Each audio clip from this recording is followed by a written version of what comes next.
जय हिंद दोस्तों, मेरा नाम कांचन पाल है। हाल ही में मेरा selection as a sub inspector in CISF हुआ है थ्रू एसएससी सीपी 2024 जो मेरी ऑल इंडिया रैंक है वो 1039 है। तो मैं आज आपको बताऊँगा कि मैंने ये एग्ज़ाम कैसे क्लियर किया, आने वाले सीपी 2025 में आपको इससे क्या हेल्प मिलेगी और जल्द ही मैं इसके बाद जो नेक्स्ट वीडियो लेके आऊँगा वो सिर्फ़ होगी अगले 15 से 20 दिन में वो आपको कैसे यूटिलाइज़ करना है आपके स्कोर को बढ़ाने के लिए।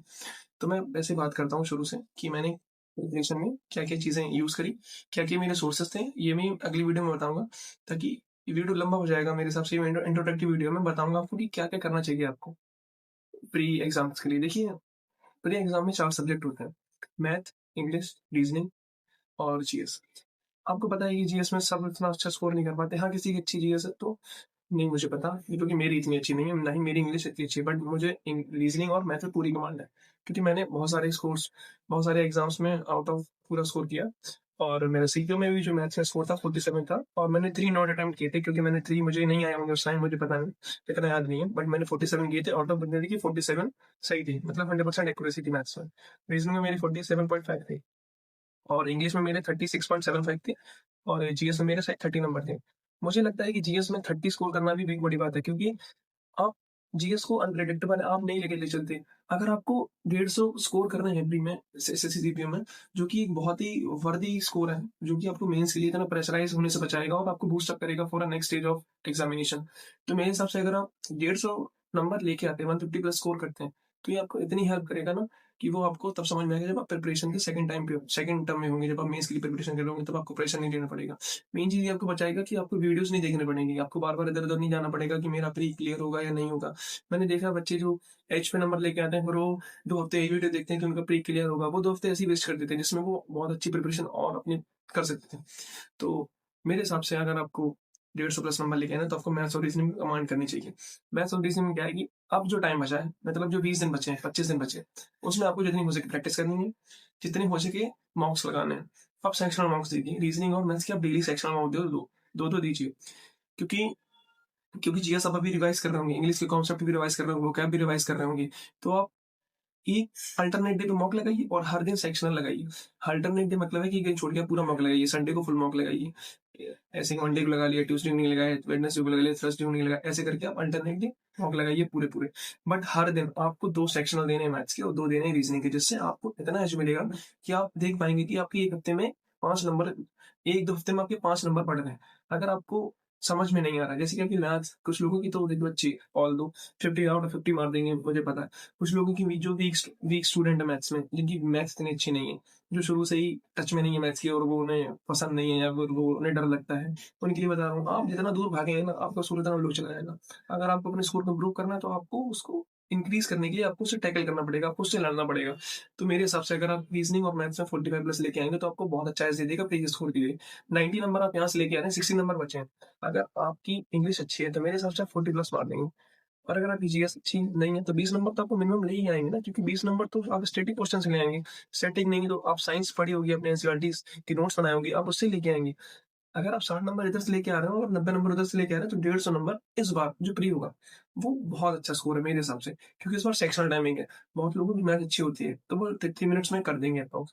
बट कुछ लोग ऐसे होते हैं जिनकी मैथ्स अच्छी है, बट वो टाइम बहुत लेते हैं। जो उनका मैथ्स करने का जो सॉल्व है, वो थोड़े बड़े होते हैं, फिर वो थोड़े स्लो होते हैं कैलकुलेशन वगैरह में, उनको टाइम लगता है। तो उनके लिए तो दिक्कत है ना। अगर आप अभी से प्रैक्टिस नहीं करेंगे सेक्शनल टाइमिंग की, तो आप ये मत सोचिए बैठिए कि अभी तक जो होता रहा है वो सेम हो गया, नहीं।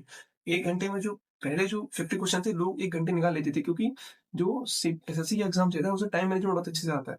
जो न्यू स्टूडेंट्स हैं उनके लिए बहुत ही प्रॉब्लम क्रिएट करेगी ये सेक्शनल टाइमिंग, क्योंकि ये मॉक से ही इंप्रूव कर पाएंगे आप। अगर आप सोच रहे हैं कि मैं सिर्फ मॉक लगा दूं या फिर सीधे सीधे क्वेश्चन लगा लूं पीवाईक्यू में, नहीं, आपको टाइम की ड्यूरेशन में लगा के ही क्वेश्चन करने पड़ेंगे, तभी आप अच्छा स्कोर कर पाएंगे। बाकी जो मेरी स्टडीज़ थी, तो मैं बता दूँ आपको, जो 20-25 दिन आखिरी के बचे थे, मैंने सिर्फ़ मॉक्स लगाए थे। जितना हो सके उतना जीएस का रिवीज़न किया था, कि जिसकी भी टीचर के आप नोट्स पढ़ते हैं, जिस टीचर से आप पढ़ते हैं, उसके नोट्स उठाइए, उसको डेली रिवाइज़ करिए। आप एक शेड्यूल बना लीजिए कि मुझे 20 दिन में ये जीएस ऐसे कवर करनी है। जैसे कि मुझे 3 दिन में हिस्ट्री खत्म करनी है, 3 दिन में बायो खत्म करनी है, 3 दिन में ज्योग्राफी खत्म करनी है, 3 दिन में फिज़िक्स खत्म करनी है। आप स्लॉट बनाइए, जो कि आपको हेल्पफुल करेगा। आप उसको लिखिए, क्योंकि आप लिखेंगे तो आपको लगेगा कि मैं कुछ कर रहा हूँ, बट आप कुछ करेंगे और आपको लिखेंगे नहीं, तो आपको लगेगा कि मैं कुछ कर नहीं रहा हूँ, मेरा पूरा दिन बेकार जा रहा है। और आप हो सके जितना इस डिस्ट्रैक्शन से बचिए अभी, अपना टाइम थोड़ा स्टडीज़ को दीजिए। मेरे हिसाब से 8 घंटे अगर आप मिनिमम दे रहे हैं, तो आप बहुत अच्छी जगह पे हैं, आप अच्छे से स्कोर कर ले जाएँगे। और मैं यही कहना चाहूँगा कि अगर आपको 150 का स्कोर करना है। आप मैथ्स, रीज़निंग पे ध्यान दीजिए क्योंकि इंग्लिश अगर अच्छी है तो है और बाकी आप कर ही रहे हैं इम्प्रूव, तो बाकी इस बार कट ऑफ गिरेगी क्योंकि सेक्शनल टाइमिंग इंक्लूड हुई है। कैसे भी करके वो गिर रही है क्योंकि पिछले टीसीएस ने कराया था तो पेपर लोग पीवाईक्यू पढ़ के गए थे तो ऑल्दो सेम ही आता। आपको पता है अगर आप पहले पेपर दे रहे हो तो आपको पता होगा। और अभी अगर हमने सीजन 2025 दिया तो आपको पता होगा एडीबीटी ने बहुत सारे चेंजेस किए हैं। जीएस में खासकर इतने चेंजेस किए हैं ना कि अब जीएस में स्कोर करना थोड़ा मुश्किल हो रहा है।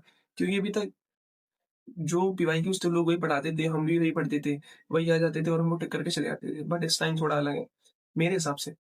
आप अगर 130 प्लस से 150 के बीच में स्कोर कर रहे हैं ना, तो आप वेल एनफ सेफ हैं। तो मेरे हिसाब से आप इतना टारगेट रखें कि आप 150 तक अगर जा रहे हैं, तो यकीन मानिए आप वो आपको बहुत अच्छा एज देगा मेंस के लिए क्योंकि आपको प्रेशर नहीं लेना पड़ेगा।